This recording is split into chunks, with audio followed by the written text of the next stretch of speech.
Hare Krishna. Pure veg by Radhika kitchen में आपका स्वागत है। मैं ललिता देवी दर्शी। रमा एकादशी आने वाली है। एक समय महाराज युधिष्ठिर भगवान श्री कृष्ण से कहते हैं, हे जनार्दन, कार्तिक महीना की कृष्ण पक्ष की एकादशी का क्या नाम है और इसकी क्या महत्व है, कृपा करके बताइए। भगवान श्री कृष्ण मुस्कुराते हुए कहते हैं, कार्तिक महीना की कृष्ण पक्ष की एकादशी का नाम है रमा एकादशी और ध्यानपूर्वक इसकी महत्व आप सुनिए। एकादशी तिथि तो तार आगेर दिन तार पितार राज्ये खूब कठोर नियम छिलो। दशमेर दिन राज्ये घोषणा करे दित जे कालके एकादशी, केउ किन्तु आहार निषेध। एमनकि माने सब मानुष तो पशु पक्षीराও आहार निते पारबेन ना। सेई दिन सेई कथा शुने माने चंद्रभागा खूब এই কথা চিন্তা করে চন্দ্রভাগা খুব চিন্তিত হলো। তার স্বামী অত্যন্ত দুর্বল, সে উপোস করতে পারে না, কি করে তার স্বামী এখানে থাকবেন। তাই তার স্বামীকে সে বলল যে তুমি আজই চলে যাও, কালকে একাদশী, এখানে থাকা তোমার পক্ষে সম্ভব নেই। चंद्रभागा अपने पति से कहते हैं कि आज आप चले जाइए यहाँ से, क्योंकि कल एकादशी का तिथि है। कल राज्य में कोई भी आहार ग्रहण नहीं कर पाएंगे। तो चंद्रभागा की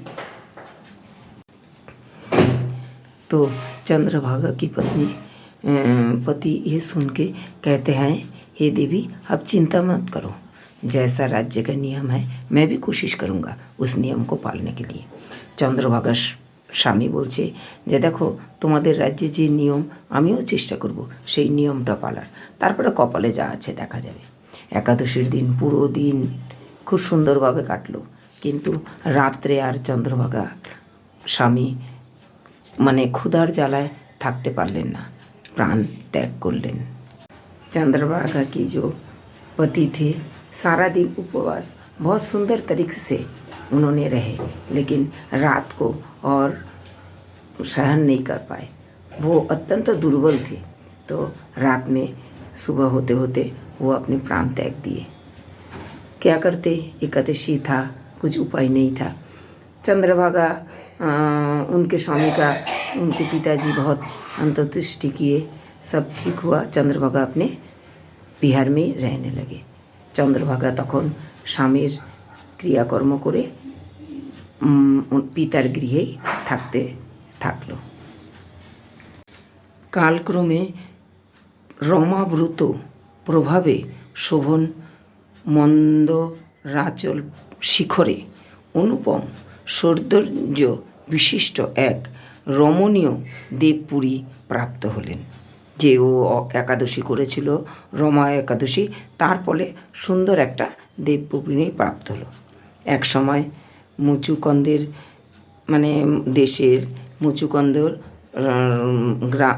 রাজ্যের কোনো এক ব্রাহ্মণ তীর্থ ভ্রমণ করতে করতে সেখানে উপস্থিত হলো। সেখানে রত্নমণ্ডিত বিচিত্র ফটিক রচিত সিংহাসনে রত্ন অলঙ্কারে ভূষিত রাজা শোভনকে দেখতে পেলেন। গন্ধর্ব ও অপ্সরার দ্বারা নানা উপাচারে সেখানে তিনি পূজিত হচ্ছিলেন। রাজা মুকুটচন্দ্রের জামাতা ব্রাহ্মণ তাকে চিনতে পেরে তার কাছে গিয়ে বললেন, ব্রাহ্মণ বললেন, তুমি মুচুকুন্দ ও স্ত্রী চন্দ্রভাগার স্বামী। তো চন্দ্রভাগা বললেন, আপনি আমাকে চিনলেন কি করে? ব্রাহ্মণ সকলের কুশল সংবাদ জানালেন, জিজ্ঞাসা করলেন, এমন বিচিত্র মনোরম স্থান কেউ কখনো দেখেনি, আপনি কিভাবে এই স্থান প্রাপ্ত হলেন? তা সবিস্তারে আমার কাছে বর্ণনা করুন। শোভন বললেন, কার্তিক মাসের কৃষ্ণপক্ষে রমা একাদশীর সর্বব্রতের মধ্যে শ্রেষ্ঠ। আমি তা শ্রদ্ধার সহিত পালন করলেও তার আশ্চর্যজনক এই ফল লাভ করেছি। আপনি কৃপা করে চন্দ্রভাগাকে সমস্ত ঘটনা জানাবেন। ব্রাহ্মণ মুকুটচন্দ্র পুরে মুকুটচন্দ্র রাজ্যে ফিরে এলেন। চন্দ্রভাগার কাছে এসে সমস্ত কথা জানালেন। ব্রাহ্মণের কথা শুনে অত্যন্ত আনন্দিত চন্দ্রভাগা বললেন, হে ব্রাহ্মণ, আপনার কথা আমার কাছে স্বপ্ন বলে মনে হচ্ছে। তখন ব্রাহ্মণ বললেন, হে পুত্রী, সেখানে তোমার স্বামীকে আমি স্বয়ং চক্ষে দেখেছি। অগ্নিদেবতার মতন দীপ্তিমান তার নগরও দর্শন করেছি, কিন্তু তার নগর স্থিত নয়। যাতে স্থিত হয় সেই মতো কোনো উপায় করো। এইসব কথা শুনে চন্দ্রভাগা বললেন, তাকে দেখতে আমি একান্ত ইচ্ছুক। আমাকে এখনই ওইখানে নিয়ে চলুন। আমি ব্রত পালনের পূর্ণ প্রভাবে সেই নগরকে স্থিত করব। ব্রাহ্মণ তখন চন্দ্রভাগাকে নিয়ে মন্দার পর্বতে বামদেবের আশ্রমে উপস্থিত হলেন। সেখানে ঋষির কৃপায় হরিবাসর ব্রত পালনের ফলে চন্দ্রভাগা দিব্য শরীর প্রাপ্ত হলেন।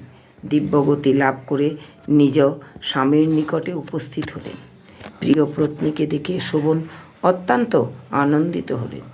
বহুদিন পর স্বামীর সঙ্গ লাভ করে চন্দ্রভাগা অকপটে নিজের পুণ্যকথা জানালেন। সেই প্রিয় আজ থেকে 8 বছর আগে যখন পিতার গৃহে ছিলাম, তখন থেকেই এই রমা একাদশীর ব্রত নিষ্ঠা সহকারে পালন করতাম। ওই পুণ্যর প্রভাবে এই নগর স্থিত হবে এবং মহাপ্রলয় পর্যন্ত স্থির থাকবে। হে মহারাজ, মন্দাচল পর্বতের শিখরে শোভন স্ত্রী চন্দ্রভাগা সহ দিব্য শুভ লাভ করলেন। পাপনাশিনী ও ভক্তি মুক্তিপ্রদায়িনী রমা একাদশীর মাহাত্ম্য আপনাদের কাছে বর্ণন করলাম। কেমন লাগলো শুনে আমার চ্যানেলকে सब्सक्राइब करबें, लाइक करबें और कमेंट्स करबें।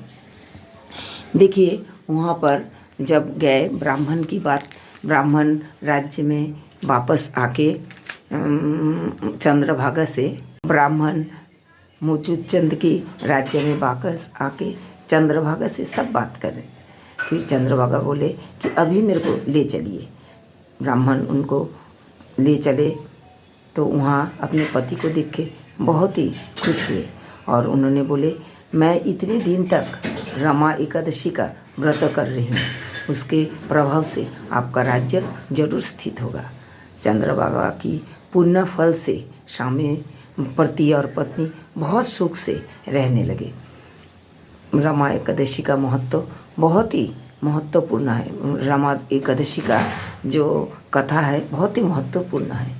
कोई भी इसको सुने या जाने उनका भी पुण्य लाभ होता है। कैसे लगी रमा एकादशी की व्रत कथा? ज़रूर मेरे चैनल को सब्सक्राइब कीजिए, लाइक कीजिए, कमेंट्स कीजिए। हरे कृष्णा।